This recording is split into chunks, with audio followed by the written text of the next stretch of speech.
You've done everything you're supposed to do. Woke up on time, went to work, hit your goals. Maybe you're even in shape, making money, checking every box society handed you. And yet, somewhere underneath all of it, there's this quiet, hollow feeling you can't quite name. Not sadness, not even stress, just emptiness. Like you're performing a life instead of living one. If that sounds familiar, you're not broken. And more than 100 years ago, one philosopher predicted exactly this moment and told us exactly why it happens. That philosopher is Friedrich Nietzsche. Writing in the late 1800s, Nietzsche watched Europe go through something massive. The slow collapse of religious belief as the automatic source of meaning in people's lives. He wasn't cheering this on, by the way. People often misread him as some edgy atheist celebrating the death of God. He wasn't. He saw it as a crisis. Because for centuries, meaning had been handed to people from the outside, from God, from tradition, from a fixed moral order that told you exactly who you were and why you mattered. Nietzsche saw that structure crumbling, and he asked a terrifying question. Once that scaffolding is gone, what's going to stop human beings from just drifting? From filling their days with comfort and noise because nobody ever taught them how to generate meaning from the inside. That question is exactly why his work still hits so hard today. Here's where it gets specific. Nietzsche introduced this idea he called the last man. Not the superhero, not the Ubermensch people love to misquote in gym motivational videos. The opposite of that. The last man is Nietzsche's warning of what humanity becomes when comfort replaces struggle as the highest goal. Picture the last man like this. He's safe, he's comfortable, he has his little pleasures, his entertainment, his routines. He doesn't want to suffer, doesn't want to take real risks, doesn't want to stand for anything that might cost him social approval. He's optimized his life for convenience. And Nietzsche's point is brutal. This person isn't thriving. He's shrinking. Because the last man has traded the possibility of a meaningful life for the guarantee of a painless one. And here's the part people miss. Nietzsche isn't saying comfort itself is evil. He's saying that a life organized entirely around avoiding discomfort will always, eventually, feel empty. Because meaning isn't something you stumble into by accident.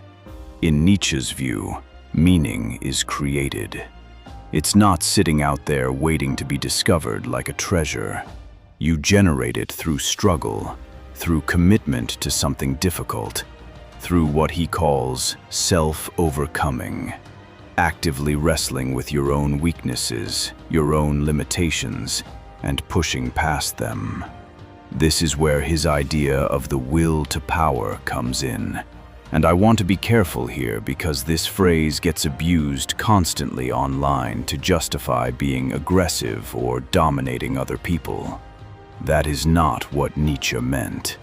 The will to power, at its core, is about the drive to grow, to master yourself, to expand your own capabilities and turn resistance into strength. It's directed inward before it's ever directed outward. Think of it less like conquering others and more like conquering your own inertia, your own excuses, your own comfort-seeking default setting. So when Nietzsche looks at a person who feels empty, he doesn't diagnose them with a chemical imbalance or a bad childhood, though obviously those things are real and matter. Philosophically, he diagnoses a starvation of challenge, a life with nothing to overcome. A person who has quietly optimized every difficulty out of their existence, and in doing so, accidentally optimized the meaning out too. Because meaning, in his framework, doesn't live in the comfortable parts of life. It lives in the parts where you had to become someone in order to get through them. This is also connected to something Nietzsche talked about called nihilism, the state of believing that nothing really matters, that no value is higher than any other. He predicted this wasn't going away. He thought it would grow quietly underneath modern life, especially once people stopped believing in anything bigger than their own convenience. And the terrifying thing about nihilism, in his view, isn't that people become villains, it's that they become numb. They keep functioning, keep showing up, keep smiling in photos, but there's no fire underneath any of it. Now let's bring this into your actual life, because this isn't abstract 19th century philosophy. This is describing something incredibly specific happening right now. Think about the modern male experience for a second. You're told to get a good job, stay in shape, be respectful, don't cause problems, enjoy your hobbies, relax on weekends. On paper, that's a well-adjusted life. But notice what's missing from that list. Nothing on it requires you to actually risk anything. Nothing on it demands real self-overcoming. It's a checklist for comfort, not for growth. This shows up everywhere.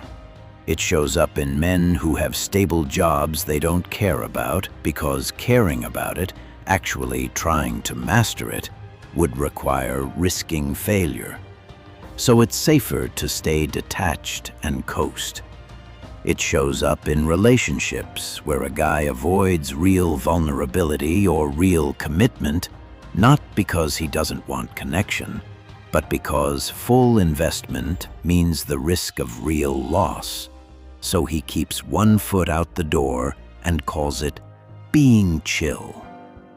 It shows up in the gym, ironically, where physical training becomes just another comfortable routine, disconnected from anything it's actually for. None of these things are dramatic failures. That's exactly the point. The last man doesn't crash and burn. He just quietly plateaus. He never runs out of entertainment, but he does run out of purpose. And the emptiness you feel isn't a malfunction. According to Nietzsche, it's actually an accurate signal. It's your own mind telling you that you've built a life optimized for safety, when what you actually need is a life organized around something worth struggling for. Now, here's where I need to correct a misunderstanding, because this idea gets twisted constantly, especially in masculinity content online. People hear self-overcoming and will to power and think it means suffer more, grind harder, never rest, treat every soft feeling as weakness. That is a shallow, almost cartoonish version of Nietzsche, and it actually misses his point completely. Nietzsche wasn't glorifying suffering for its own sake. Random hardship doesn't create meaning. A hard workout you hate for no reason, a toxic job you grind through with no purpose, a relationship you white-knuckle through just to prove you can. None of that is self-overcoming. That's just suffering without direction, and Nietzsche has zero interest in that. The difficulty has to be chosen, and it has to be in service of something you actually value. The struggle isn't the goal. The struggle is the price of admission for a meaningful goal. So the fix isn't add more pain to your life. The fix is closer to this. Figure out what you actually value, not what looks impressive, not what gets approval, and then stop optimizing that specific area for comfort. Let it be hard. Let it cost you something. That's the part of Nietzsche's philosophy people skip because it's less quotable than "what doesn't kill you makes you stronger."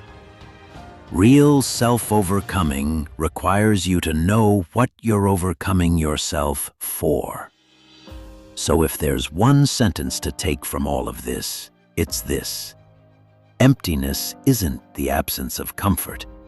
It's the presence of a life with nothing left to overcome. If this kind of thinking is useful to you, taking old philosophy and actually applying it to real modern struggles instead of just quoting it, stick around. This channel's built for exactly that.